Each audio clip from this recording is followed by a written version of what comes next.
రెండు తెలుగు రాష్ట్రాల ముఖ్యమంత్రులు మనకి ఈ జూలై 6వ తేదీన ఇద్దరు ప్రజాభవన్ హైదరాబాద్లో సమావేశం కాబోతున్నారు.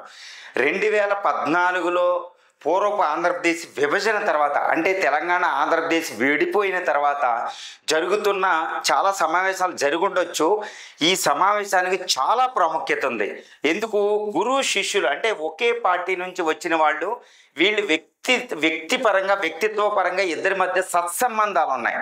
అంటే బద్ధ విరోధులు కాదు. ఫస్ట్ నుంచి వీళ్ళిద్దరి మధ్యన పర్సనల్ కెమిస్ట్రీ చూడండి. ఇంటర్నేషనల్లో ఇద్దరు అధ్యక్షులు ఎప్పుడు మీట్ అయినా వాళ్ళిద్దరి మధ్యన పర్సనల్ అంటే వ్యక్తిగతంగా ఉండే స్నేహభావం అనేది ముఖ్యంగా ఉంటుందన్నమాట. దాన్ని బట్టే రిజల్ట్ వస్తాయి, ప్రతిఫలాలు వస్తాయి. ఇప్పుడు భారతదేశంలో మోడీ పుతిన్ గారు మీట్ అయినప్పుడు ఈ స్నేహభావం కనిపిస్తూ ఉంటుంది, చూసుకోండి. అలాగే ఈ నారా చంద్రబాబు నాయుడు గారు ఏపీకి కొత్తగా సీఎంగా ఎలక్ట్ అయ్యారు మనకి, నారా చంద్రబాబు నాయుడు గారు. అదేవిధంగా ఈ తెలంగాణ రాష్ట్రానికి 10 సంవత్సరాల తర్వాత కేసీఆర్ గారి తర్వాత ఈయన చీఫ్ మినిస్టర్ రేవంత్ రెడ్డి గారు చీఫ్ మినిస్టర్గా రావడం జరిగింది. రేవంత్ రెడ్డి గారు చంద్రబాబు నాయుడు గారు ఒక లేఖ రాస్తే రేవంత్ రెడ్డి గారు సుముఖత వ్యక్తం చేసి నేను మీట్ అవుతాను జూలై 6వ తేదీన, అంటే ఈ 6వ తేదీన మీట్ అవబోతున్నారు. ఇప్పుడు 9.5 కోట్ల మంది తెలుగు ప్రజలు ఎంతో ఆతృతతో ఎదురు చూస్తున్నారని చెప్పవచ్చు. మీకు ఇది న్యూస్ ఛానల్లో ఎక్కడా కనపడదు, ఎక్కడ ఏమీ దీనిపైన పెద్దగా ఏమీ లేదు. సమావేశం అవుతున్నారు, విభజన సమస్యలపై అన్నారు. కానీ విభజన సమస్యలతో పాటు ఇంకా ఎన్ని విషయాలు ఉన్నాయో తెలుసండి. అందులో ముఖ్యంగా అంటే వీళ్ళిద్దరూ సమావేశం అయితే ఎజెండా ఏముండాలి, అదేవిధంగా వీళ్ళిద్దరూ ఏ దృష్టితో సమావేశం అవుతున్నారు అనే విశ్లేషణ ఇక్కడ నేను చేస్తాను. ఏ దృష్టితో అనేది విశ్లేషణ చేసిన తర్వాత ముఖ్యంగా అజెండా అనేది విషయానికి వస్తాను. అజెండాలో ప్రాథమికమైన విషయం ఏంటంటే తెలుగు భాష అదేవిధంగా సంస్కృతి పునరుజ్జీవనంపై వీళ్ళిద్దరూ చీఫ్ మినిస్టర్లు, గౌరవనీయులైన చీఫ్ మినిస్టర్లు దృష్టి పెట్టాలి. ఇది పునర్విభజన సమస్యలు ఉన్నాయి, అది ఆస్తుల పంపకాలు ఇవన్నీ ఉన్నాయి. ఇవన్నీ కూడా చాలా ప్రధానం, అది కాదు అనడంలే. కానీ దానికంటే అత్యున్నతమైన చాలా ప్రభావవంతమైనది ఏంటంటే తెలుగు భాష సంస్కృతి. ఎంతో ఘనం, ఎంతో మహోజ్వలమైన తెలుగు సంస్కృతి ఈ ఆంధ్రప్రదేశ్ విభజన 2014లో కుట్రపూరితంగా జరిగిన విభజన అని చెప్పవచ్చు. అంటే విభజన హేతుబద్ధతని నేను ప్రశ్నించడం లేదు. అంటే ఆంధ్రప్రదేశ్ ఎంతో పెద్ద రాష్ట్రం, 2,75,000 చదరపు కిలోమీటర్లు, యూరోప్ దేశాల కంటే పెద్దది రెండుగా విభజించినంత మాత్రాన భౌగోళిక విభజన అనేది ప్రజలను విభజించలేదు. ఇప్పుడు పాకిస్తాన్, ఇండియా విడిపోయింది, సాంస్కృతికంగా విడిపోలేదు. భారత పాకిస్తాన్లు భౌగోళికంగా విడిపోయినాయి, రాజకీయంగా విడిపోయినాయి, ఆర్థికంగా విడిపోయినాయి. కానీ ఈ ఆంధ్రప్రదేశ్ విభజన అహేతుబద్ధత అనే దాన్ని వేరే పక్కన పెడితే ఈ విభజన భౌగోళిక విభజన, రాజకీయ విభజన, కానీ ఆర్థిక విభజన లేదు, సాంస్కృతిక విభజన లేదు, ఏ విభజన మనకు లేదు. కేవలం భౌగోళిక విభజన కూడా రాజకీయానికి సంబంధించింది మాత్రమే. దీన్ని కూడా ప్రజలు అధిగమించారు. ఒక మహోజ్వలమైన మహోన్నతమైన తెలుగు భాషా సంస్కృతుల పునర్వైభవం అనేది వీళ్ళ అజెండాలో అతి ముఖ్యమైన పాయింట్ అయి ఉండాలి. చంద్రబాబు నాయుడు గారు చాలా అనుభవజ్ఞులు. వాళ్ళ పార్టీ కూడా తెలుగు ఆత్మగౌరవ పరిరక్షణ గుర్తుపెట్టుకోవాలి. ఈ పార్టీ యొక్క అజెండా స్వర్గీయ ఎన్టీ రామారావు గారు తెచ్చింది తెలుగు వారి ఆత్మగౌరవం. ఆ తెలుగు వారంటే తెలంగాణ అన్ని ప్రజలు 9.5 కోట్ల మంది తెలుగు ప్రజల ఆత్మగౌరవాన్ని రక్షించే బాధ్యత టీడీపీది. ఆ విషయాన్ని మనసులో పెట్టుకొని తెలుగు భాష సంస్కృతిని, ఇప్పుడు తెలుగు భాష విభజనపోయింది, తెలుగు యూనివర్సిటీ ఎక్కడ పెట్టాలి? తెలుగు భాష ఒక క్లాసికల్ లాంగ్వేజ్ ఇచ్చాం, దానికి ఒక వైభవం ఇచ్చారు కాన్స్టిట్యూషనల్లీ. అది దాని ప్రమోషన్కి ఏదండి? ఏదీ లేదు. తెలుగు కవులకు ప్రమోషన్ విడిపోయి సమావేశాలు పెట్టుకుంటున్నారు. ఇప్పుడు ఈ తెలుగు భాష సంస్కృతికి పూర్తి నిబద్ధతతో అద్భుతమైన అక్కడ ఇక్కడ పండితులు తీసుకొచ్చి తెలుగు భాష సంస్కృతి అభివృద్ధికి ఒక వేదికని క్రియేట్ చేయవలసిన అవసరం ఉంది. దానికి రాష్ట్రాలు అనేది ఉండకూడదు. ఇది ప్రధాన అజెండా ఈ తెలుగు 2 రాష్ట్ర ముఖ్యమంత్రులకు అయి ఉండాలి. ఇది సాంస్కృతికంగా భాషాపరంగా మనకున్న అతిపెద్ద బంధం రెండు ప్రాంతాల ప్రజల మధ్య. ఇది బంధం బలపడితేనే మనకి పునర్విభజన చట్టంలోని లోపాలను సవరించవచ్చు, వాటిని అపరిష్కృత సమస్యలను పరిష్కరించుకోవచ్చు. ఎప్పుడు స్నేహభావం ముఖ్యం. ప్రజలు ఎదురు చూస్తున్నారు, ప్రజలు విడిపోలేదు. కె చంద్రశేఖరరావు గారు మూమెంట్ తెచ్చినా ఆయన మూమెంట్ ఎంతటి అద్భుతంగా అహింసాత్మకంగా వెళ్ళినా తెలుగు ప్రజల మీద ఎటాక్ అంటే ఆంధ్ర ప్రాంతంలోని ప్రజలు హైదరాబాద్లో ఉంటే వాళ్ళ మీద రెచ్చగొట్టి అయిన దాడులు ఏమీ చేయలేదు. ఒక అద్భుతమైన పోరాట పటిమ అహింసాత్మకంగా సాగింది కాబట్టి ఈరోజు తెలుగు ప్రజలు ఏ ప్రాబ్లం లేదు. రాజకీయాలు విభజన అనేది తెలుగు ప్రజలకు అంటుకోకుండా ఈయన చాలా జాగ్రత్త వహించాడు. ఈ విషయంలో మనం మెచ్చుకుని తీరవలసిందే. ఇప్పుడు దాన్ని ముందుకు తీసుకెళ్ళాలి, ఈ బంధాన్ని బలపరచాలి, తెలుగు భాష సంస్కృతి అభివృద్ధి చేయాలి. అప్పుడు పునర్విభజన సమస్యలు రెండో అతిపెద్ద అజెండా అయి ఉండాలి.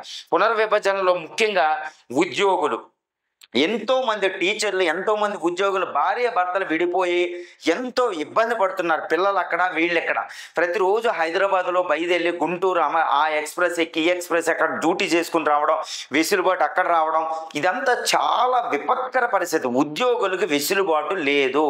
ఈ సమస్యను ఎలా పరిష్కరించాలి? చాలా జాగ్రత్తగా యాస్ట్యూట్గా విజడంతో పరిష్కరించాలి. ఎలా అంటే ఉద్యోగులకు పూర్తి వెసులుబాటు ఇవ్వాలి. వాళ్ళని కొంచెం మనం దాటాలి, రూల్స్ని దాటి వాళ్ళకి పూర్తి వెసులుబాటు అంటే ఎక్కడ ఉంటారో అక్కడికి ఇవ్వాలి. మళ్ళీ ఇంకొకసారి వాళ్ళకి అవకాశం కల్పించాలి. ఈ విషయంలో చాలా ముఖ్యంగా ముఖ్యమంత్రుల స్థాయిలో నిర్ణయం తీసుకోవాలి. కమిటీలు వేసి కాలయాపన చేయొద్దు. ఇప్పటికే 10 సంవత్సరాలు అయిపోయింది, అది రావాలి. తర్వాత అండి, ఈ ఆంధ్రుల అయోధ్య, ఆంధ్రుల సంస్కృతిలో భాగంగా ఆంధ్రుల అయోధ్య, దక్షిణ అయోధ్య అని భద్రాచలం ఉంది. ఆ భద్రాచలం ప్రాంతంలో విభజన వల్ల 7 మండలాలకు అటుకెళ్తే ఆ మండలాలు తెలంగాణలో ఉన్నాయా, ఆంధ్రాలో ఉన్నాయో తెలియని పరిస్థితి.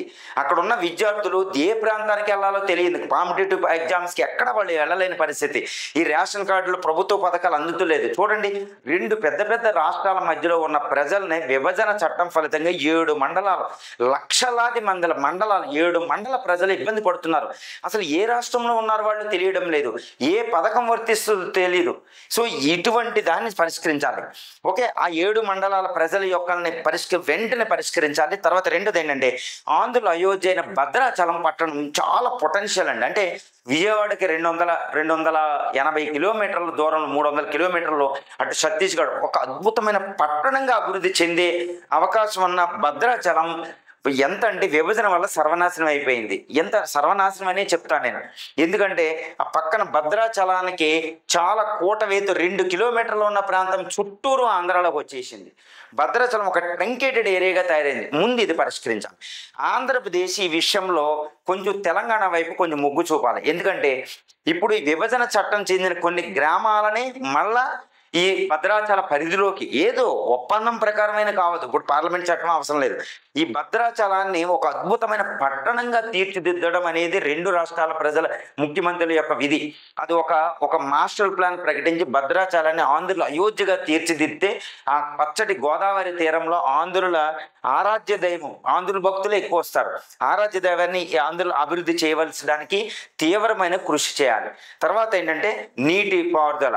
ఇప్పుడు పోలవరం డ్యాము వీటికి సంబంధించినవి అపరిష్కృతంగా ఉంది. కొన్ని ఇప్పుడు భవిష్యత్తులో ఎప్పుడైనా ప్రాబ్లం వచ్చే అవకాశం ఉంది. ఏది? ఈ నదీ జలాలు అంటే ముంపు ప్రాంతాలని, ఆ ముంపు ప్రాంతాలను ఇప్పటి నుంచే పరిష్కరించుకోవాలి. ఎందుకంటే పోలవరం డ్యాము కంప్లీట్ అయ్యి తీరుతుంది, అవ్వుద్ది కూడా. ఎందుకంటే అవ్వకపోతే అక్కడ ఆంధ్రప్రదేశ్ ప్రభుత్వానికి విలువ లేదు. ఓకే, ఆంధ్రప్రదేశ్కి జీవనాడి లాంటిది. సో దీనికి తెలంగాణ అడ్డురాను, ఇంకెప్పుడు మేము దానికి రాము. కానీ ముంపు ప్రాంతాల ప్రజలకి నష్టపరిహారాలు ఇవన్నీ కరెక్ట్గా అయ్యేటట్టు చూసుకునేటట్టు చేసుకోవాలి. తర్వాత ఆంధ్ర రాజధాని నిర్మాణంలో తెలంగాణ యొక్క సహకారం మనకు అవసరం అవుతుంది. ఆ అవసరాన్ని తీర్చాలి. ఎందుకంటే అక్కడ కాంట్రాక్టులు చాలా వస్తాయి అన్నమాట. ఈ అమరావతితో ఎక్కడ అభివృద్ధి చేసినా ఈ రాజధాని నిర్మాణంలో తెలంగాణ యొక్క పెట్టుబడులు ఇవి మనకు అవసరం అవుతుంది. 2, ప్రత్యేక హోదా ప్రకటించేటప్పుడు ఆంధ్రప్రదేశ్కి ఏదైనా ప్రత్యేక హోదా ప్యాకేజ్ ఇచ్చినప్పుడు తెలంగాణ నుంచి అభ్యంతరాలు లేకుండా ఇద్దరు మాట్లాడుకోవాలి. ఎందుకంటే తెలంగాణ అభివృద్ధికి ఆటంకం లేకుండా, తెలంగాణ భవిష్యత్తు అభివృద్ధి కూడా ఆటంకం లేకుండానే ఏదైనా ఆంధ్రప్రదేశ్ అభివృద్ధి చేయాలి. తర్వాత ఆంధ్రప్రదేశ్ తెలంగాణ మధ్య ఉన్న సమస్యలను రాజకీయాలకు అతీతంగా ఫస్ట్ తీసుకెళ్లాలి. వీళ్ళిద్దరూ రాజకీయాలకు అతీతంగా ఈ విషయాన్ని చర్చించాలి. ఎందుకంటే ఇప్పుడు కాంగ్రెస్ ప్రభుత్వం ఇక్కడ అధికారంలో ఉంది, ఇక్కడ బీజేపీ కూటమిలో అధికారంలో ఉంది. ఈ విషయాన్ని వీళ్ళు మర్చిపోవాలి. ఒకటి కాంగ్రెస్ వర్సెస్ బీజేపీ రకంగా ఇక్కడ ఉండకూడదు. అక్కడండి 2, ఇక్కడ వీళ్ళిద్దరూ పరిష్కరించాలంటే ఒక్క విషయాన్ని మర్చిపోకూడదు. చంద్రబాబు నాయుడు గారికి జగన్ గారి సహకారం, అదేవిధంగా రేవంత్ రెడ్డి గారికి ఈ ఉద్యమ నాయకుడని కేసీఆర్ గారి సహకారం అనేది ముఖ్యం. కాబట్టి వీళ్ళు రాజకీయాలుగా ఎప్పుడైతే ఈ సమావేశాన్ని తీసుకెళ్తారో మేమే పరిష్కరిస్తున్నాం, అంతకు ముందున్న చీఫ్ మినిస్టర్ పరిష్కరించలేకపోయాడని ఈయన కానీ నిందించకూడదు. రాజకీయాలకు అతీతంగా చూడాలి.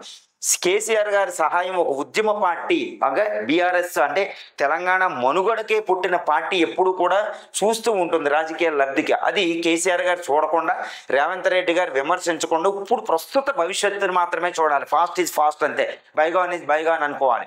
అదేవిధంగా జగన్ గారు కూడా అంతకు ముందు జరిగిన దాన్ని విమర్శించకూడదు, చంద్రబాబు నాయుడు గారు కూడా పరిష్కరించలేకపోయారు ఇది అది అని ఈయన అనకూడదు. ఇప్పుడు అయిపోయింది. ఓకే, మీరు నిష్ణాతులు, ఎంతో తెలివైన వాళ్ళు. మీరు ఈ విషయాన్ని మాత్రం ఇప్పుడు నుంచి ఉన్న భవిష్యత్తు మీద కార్యాచరణ పెట్టాలి. ఒక అపోజిషన్స్ కూడా జాగ్రత్తగా ఉండాలి. అంటే రాజకీయాలకు అతీతంగా తీసుకోవాల్సిన అవసరం. ఎందుకంటే చూడండి, ఆంధ్ర ప్రాంతం ఎంత నష్టపోయిందంటే అటు చెన్నై, ఇటు బెంగళూరు, హైదరాబాదులు, ఈ 3 నగరాలు అంటే ఇప్పుడు మీరు చూస్తే ఎంత దారుణంగా ఉంటుందంటే ఆంధ్రప్రదేశ్ హీనమైన పరిస్థితికి వచ్చేసింది. ఇక్కడ బెంగళూరు ఉంటుంది, అదేవిధంగా ఇక్కడ హైదరాబాద్ ఉంటుంది, ఇక్కడ చెన్నై. ఈ 3 నగరాలు వీటిని మొత్తాన్ని పీల్చి పిప్పు చేస్తున్నాయి అనమాట. ఒక వలస అంటే ఆంధ్రప్రదేశ్లో గ్రాడ్యుయేషన్ చదువుకున్న వాళ్ళు బయటికి వెళ్ళిపోతున్నారు. కాబట్టి ఒక నగరాభివృద్ధి సాగాలి, ఒక బ్యాలెన్స్డ్, ఒక సంతులన అభివృద్ధితో కూడిన అభివృద్ధి ఆంధ్రప్రదేశ్లో రావాలి అంటే పక్క రాష్ట్రాల సహకారం మనకి చాలా ఇంపార్టెంట్. అదేవిధంగా మనకు ఒక వ్యూహాత్మకం కావాలి. ఆ వ్యూహంలో భాగమే తెలంగాణతో మనకి ఇమ్మీడియట్గా ఒప్పందం ఉండాలి. వాటితో ఎటువంటి పరిష్కారాలు ఉండకూడదు. ఎందుకంటే రాజకీయాలుగా మాత్రమే ఆంధ్రప్రదేశ్ విభజన ఆంధ్రప్రదేశ్ ప్రజలు జరిగింది, కానీ వాళ్ళు సాంస్కృతికంగా, భాషాపరంగా, ఆర్థికంగా ఎటువంటి విభజన లేదు. ఇది మనం ఇది గుర్తుపెట్టుకోవాలి. సో ఈ విధంగా ఇప్పుడు రాజకీయ విభజన అనేది కూడా మనం చెరపగలిగితే ఒక అద్భుతమైన ప్రగతి ఆంధ్రప్రదేశ్ భాషా సంస్కృతికి, ఒక మహోజ్వలమైన ఆంధ్ర సంస్కృతి మళ్ళా అంటే నేను ఏం చెప్తున్నానంటే ఆంధ్రప్రదేశ్ మహోజ్వల భాషా సంస్కృతులు పరిణామ క్రమం ఆగిపోయింది. పక్కన కన్నడతో పోల్చిన, తమిళంతో పోల్చిన ఓకే మన భాష పరిణామ క్రమం ఆగిపోయింది. సాంస్కృతిక పరిణామ క్రమం స్తంభించింది. దాన్ని మళ్ళా పునర్వైభవం, మళ్ళీ రిజువనేట్ చేయవలసిన అవసరం ఈ ఇద్దరు చీఫ్ మినిస్టర్లపై ఉంది.